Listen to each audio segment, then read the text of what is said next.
There's something wrong with me. Why am I like this?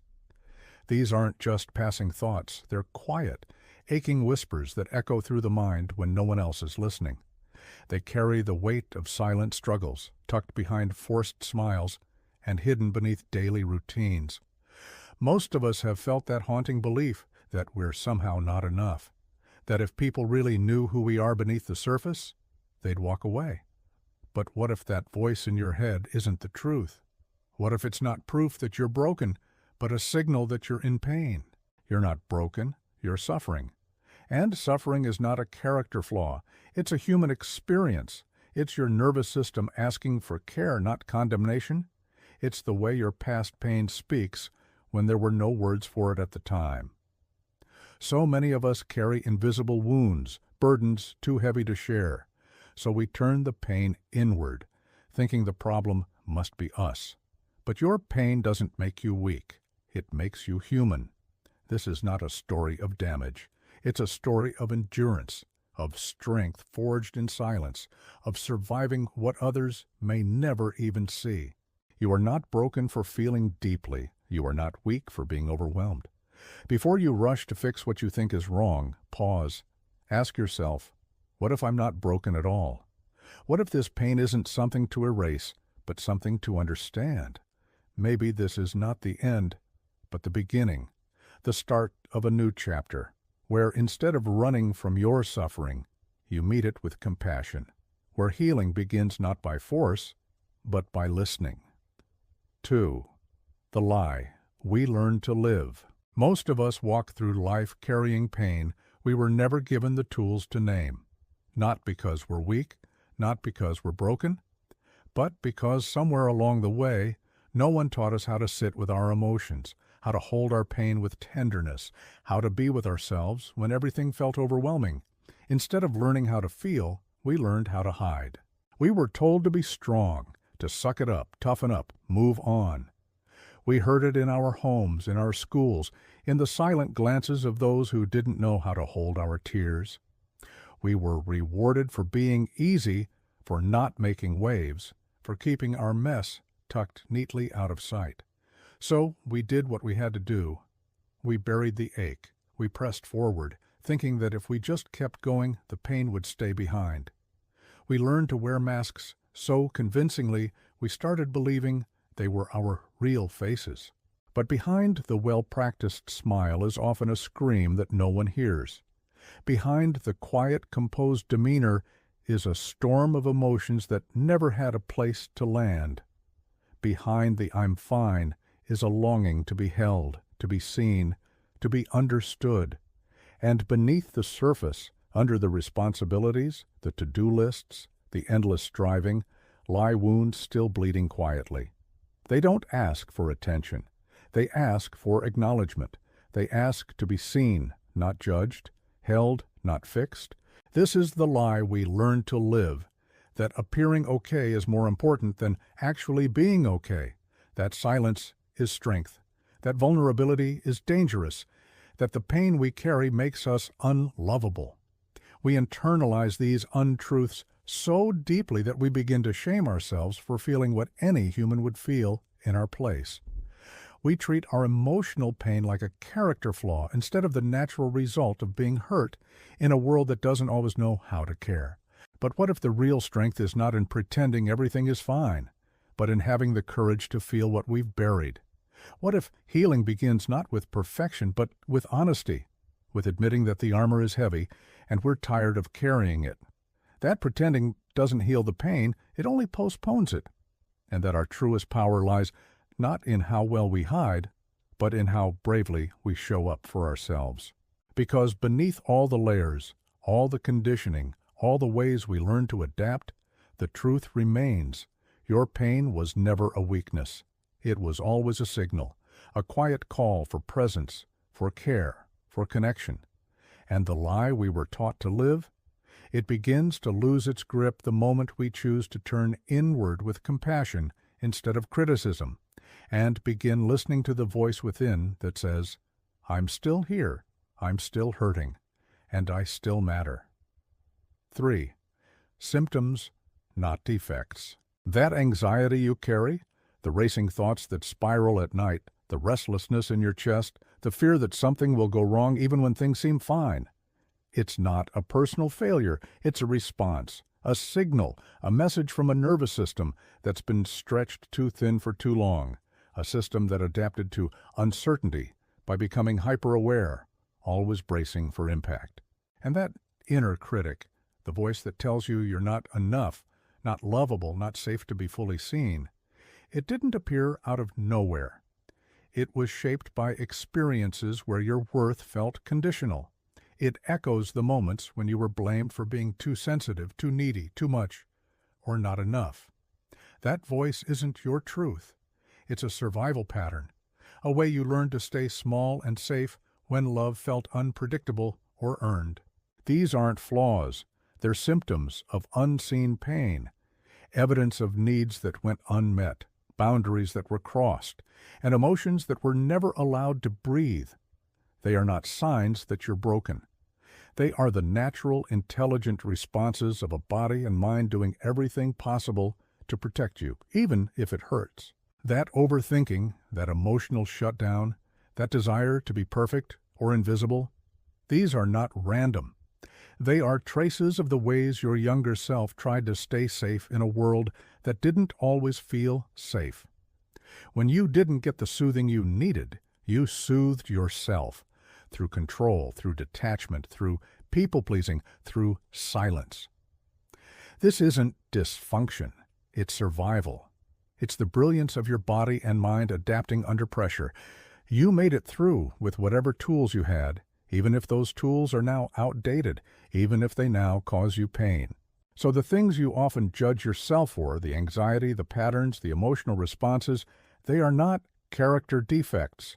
They are breadcrumbs pointing to where care is still needed. They don't need punishment. They need presence. They need your attention, your gentleness, your compassion. Because healing doesn't begin by trying to erase these parts, it begins by understanding them, by sitting with the discomfort and asking, what are you trying to protect? And when you do, you'll find that beneath every so-called flaw is a younger version of you who only ever wanted to feel safe, seen, and loved. And that doesn't make you broken. That makes you beautifully human. 4. The shadow we bury.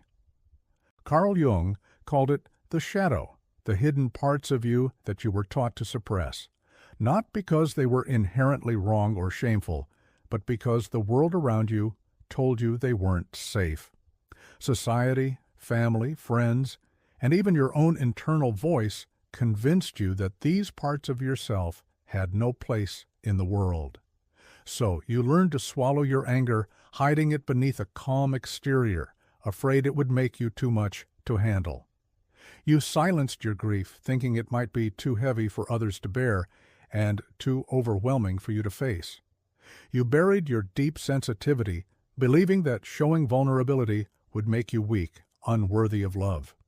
You hid your wild truth, that part of you that longed to be fully seen and understood, but was told it was too intense, too raw, too real. And so you buried them, quietly, gently, hoping that by doing so, you would become more lovable, more acceptable, hoping it would somehow keep you safe from rejection, judgment, or abandonment. You put on the mask that the world demanded, convinced that if you could just hide your true self well enough, you'd be spared from the pain of being seen for who you truly are. But what we bury doesn't disappear. It waits. It festers in the dark corners of our psyche, slowly growing heavier with time. It doesn't simply vanish because we choose not to acknowledge it.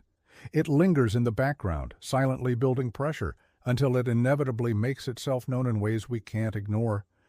It seeps out in subtle, often unnoticed ways, through your relationships, where unspoken tension and unhealed wounds manifest in misunderstandings and conflicts, through your patterns as you find yourself repeating the same cycles, feeling stuck in familiar emotional traps, through your anxiety, which spikes when things feel out of control or when you face moments of vulnerability, through your exhaustion as the weight of all that suppressed emotion drains your energy and dims your light.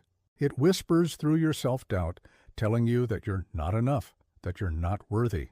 It echoes in your moments of overwhelm, reminding you that there's still something unaddressed inside, some piece of you that needs attention, but you don't know how to give it. And eventually, in the quiet moments, when you're alone with your thoughts, you find yourself asking, "What's wrong with me?" But the answer is nothing. Nothing is wrong with you. You are not broken. You haven't lost your way. The truth is, you've simply lost touch with the parts of yourself that were exiled, the parts that you were taught to bury in order to survive. You've forgotten how to listen to your own truth, how to welcome what was once pushed away. The parts of you that you suppressed weren't the problem. They were your authentic self, your deepest feelings, your purest expressions, and your most sacred truths.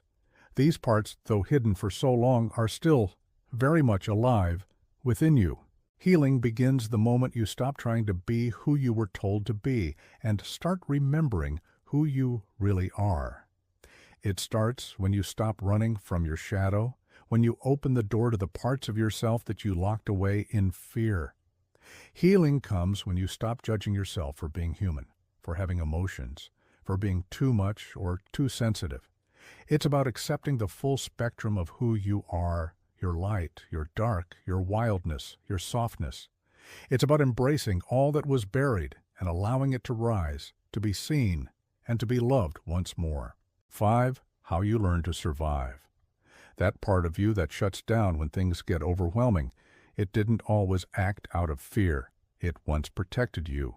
It was your way of coping, of surviving when life felt too chaotic and the emotions were too much to bear. In those moments of emotional turmoil, when everything felt like it was falling apart, that part of you created a safe space, a fortress to keep the hurt out. It was your form of self-preservation, your way of pulling back into yourself so you could survive what seemed impossible to handle. The controller in you, it didn't arise from a place of arrogance or superiority. No, it came from a much deeper place, a desperate need for order and certainty in a world that felt unpredictable, unstable, and frightening. When everything around you seemed like it was falling into chaos, the controller became your anchor, your attempt to regain a sense of stability, even if it meant keeping everything tightly wound and under your thumb. And the people pleaser, that part of you didn't develop out of a desire to lose yourself in others, but from the understanding that love was conditional, approval had to be earned, and that validation wasn't freely given.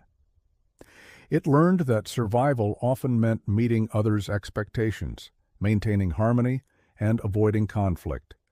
Because when you could please those around you, you felt accepted and safe. None of these parts of you are shameful. They were brilliant adaptations, each one a survival mechanism that helped you navigate the storms of your past. They are the strategies you developed to cope with circumstances that you could not control, and in that sense, they were the lifeline that kept you going when the world felt unsafe, when your inner world was too painful, too overwhelming. These parts were born out of necessity, and in that moment, they were the best tools you had. They kept you alive when everything around you seemed too dangerous, too unpredictable, too uncertain. They gave you a way to endure. But now, what once protected you is holding you back. The walls you built to shield yourself have become prisons.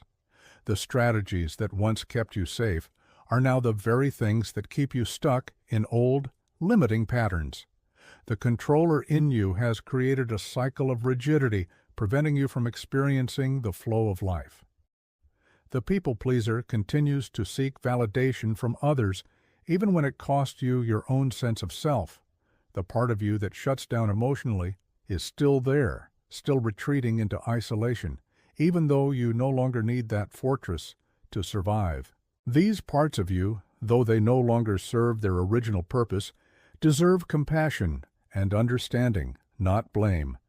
They were never meant to harm you. They were your allies, doing the best they could with what they knew.